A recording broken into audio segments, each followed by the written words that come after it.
for those of us in my party, let me begin with a message to those who are no longer sitting behind me. I am sorry. We have lost too many diligent, community-spirited representatives whose wisdom and expertise will be missed in the debates and discussions ahead. Now we will take up the crucial role of His Majesty's official opposition, professionally, effectively and humbly. My advice to all members is to appreciate the role that you have every day that you have it. To be sent to this place by one's constituents is the greatest honour, privilege and responsibility. Mr. Speaker-elect, I'm pleased to join the Prime Minister in welcoming you back to the Speaker's chair, and can I also praise the wonderful speech from the Honourable Member for Lancaster and Wyre. And can I start by congratulating the Prime Minister on his election victory, and as he takes on his formidable task, he and his family deserve the good wishes of all of us in this House.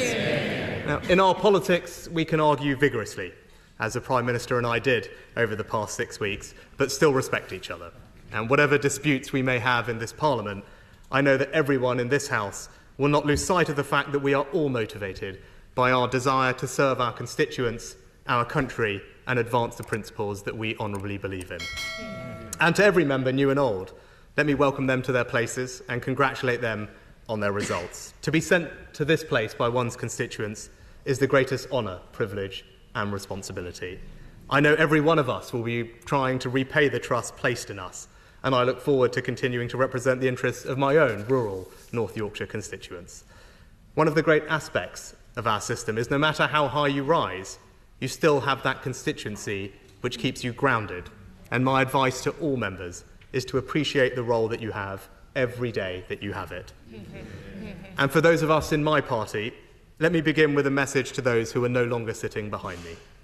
I am sorry. We have lost too many diligent, community-spirited representatives whose wisdom and expertise will be missed in the debates and discussions ahead.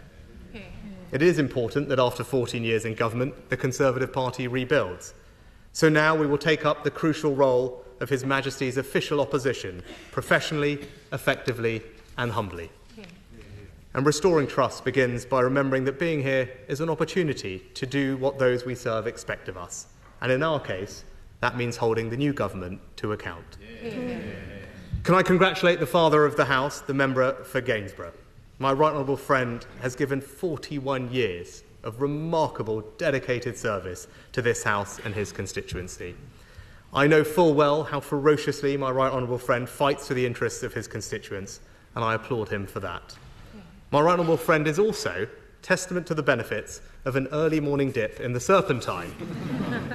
And members may be interested to note that the Bottomleys have also had a big influence on my right honourable friend's career.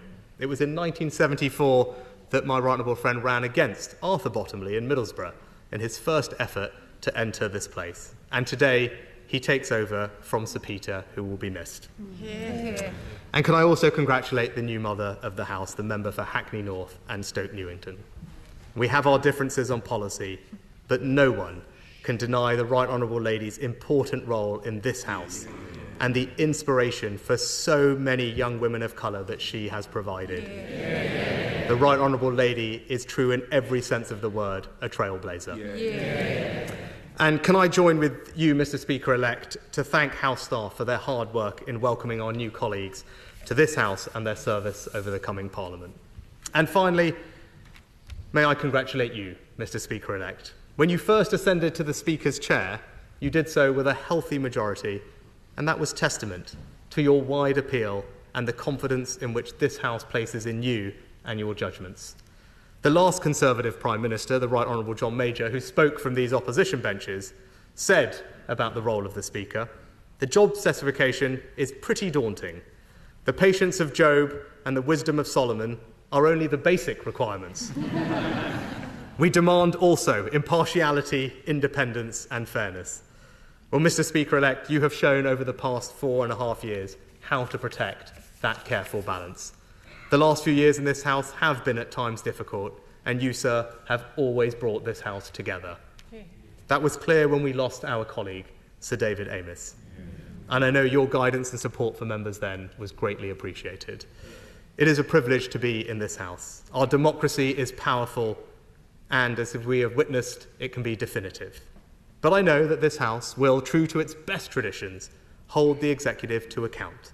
and I know that Mr. Speaker-elect will facilitate that. So in conclusion, Mr. Speaker-elect, I have no doubt that we will face difficult days together in this place, but I also know that I speak for the whole House when I say that we will all welcome your leadership and guidance